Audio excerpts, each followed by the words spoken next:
Hello and welcome back to the channel. So now in this video, and this is just going to be a very quick video, we go back to the Nigerian political landscape, which is the natural home of this channel. And we go back particularly to the Nigerian presidential elections, which was just recently concluded.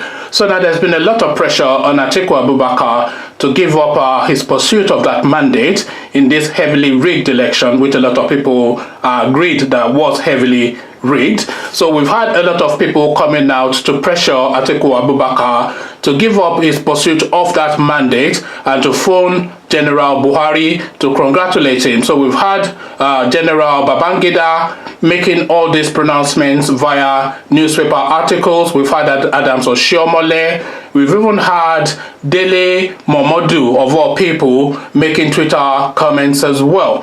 So now, this is an Abiola moment for me, for Atiku Abubakar, and I would say that he should hold steadfast, because the elections that we had in Nigeria was a charade, and we cannot allow that sort of elections to serve as the template for the future for that country. So definitely I'm saying that Atiku Abubakar should hold firm and fight for his mandate and not allow himself be bought. And the good thing is, it will be very difficult now to buy Atiku Abubakar unless he's an extremely greedy man, because this is an extremely wealthy man. Is a dollar billionaire. He has taken enough from the Nigerian state, so it is now time for him to give back. And the fight really that Atiku Abubakar is engaged in is several fold, but these are just some of the fight.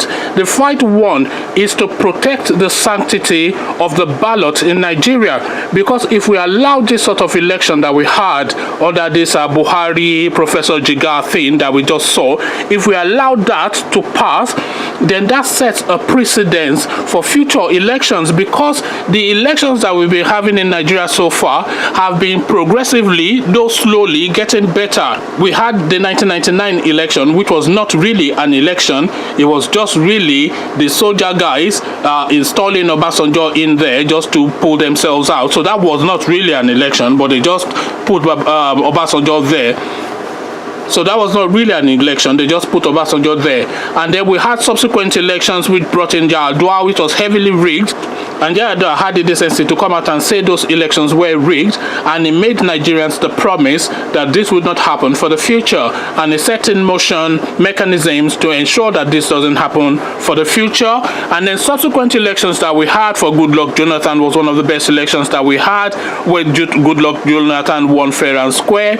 And then the election that was run by Goodluck Jonathan as well was quite a shoddy election, but we had that important transition of power from a sitting government to opposition party in a democratic dispensation. That was a first for the Nigerian state, so that was progress as well. So you can see a gradual progression in the way that the elections were being run in Nigeria. And bear in mind, Nigeria is the largest black democracy in the world. We as a country were the largest black democracy in the world. We're the largest democracy in Africa, and we run the largest and the most important elections in Africa. So really, these are high stakes. So this is really what Atiku Abubakar is playing for, and this is the legacy that he wants to leave. He wants to fight till the very last moment, until his dying day, that those elections were rigged, because they were rigged. So if he allows himself to be bought off, paid off, or intimidated, and by the way, the intimidation is coming thick and fast. We've seen his family members arrested by the EFCC. We've seen his lawyers arrested by the EFCC. So really, this is an open abuse of power, using the apparatus of state to fight your political opponent that is vying for the presidency, and because he is resisting the elections that were patently rigged. So this is now where we are in Nigeria. So now this is an Abiola moment, as I said, for Atiku. This is an Abiola moment for Atiku. Is he going to hold firm, and is he going to stand steadfast?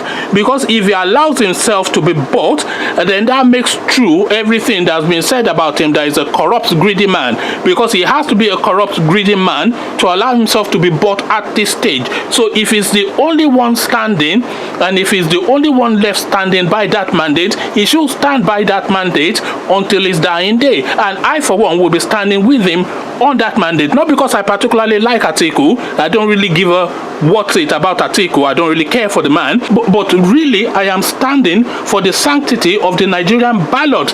A heavily militarized election, a president asking the military to go out and shoot anybody that at will, and then rigging, burning down of polling booths, INEC officials being kidnapped, youth corpers being killed in the course of their duty.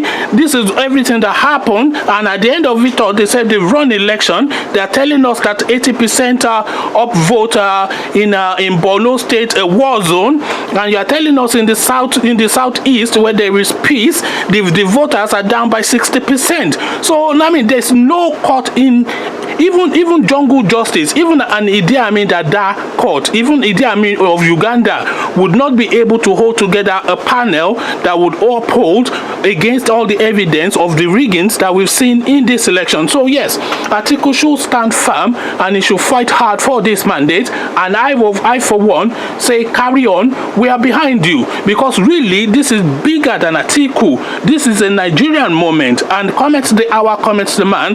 So is Atiku that man? Well, the future will tell, but I suspect that you allow himself to be bought, because people like Atiku are always bought. He'll be paid off fairly soon. They will drop all the charges against him, and then he will go and take photo opportunities with Buhari, and the looting continues, and it will be another 4 years of this Buhari nonsense that we had for 4 years already, and the Nigerian state will continue to be psychologically beaten down. What say you though on this position that I've taken? What should Atiku do? Let's go discuss Atiku in the comment section. But before we go discuss Atiku, Nigeria, Buhari, and the way forward, click on that red subscribe button so it turns gray. Click on the notification bell as well. Then, haven't done that, come meet me in the comment section, because this is one that I really want us to get into. So I'll leave you here, meet you in the comment section where this conversation carries on. So leave you here, meet you there, and I'll say peace.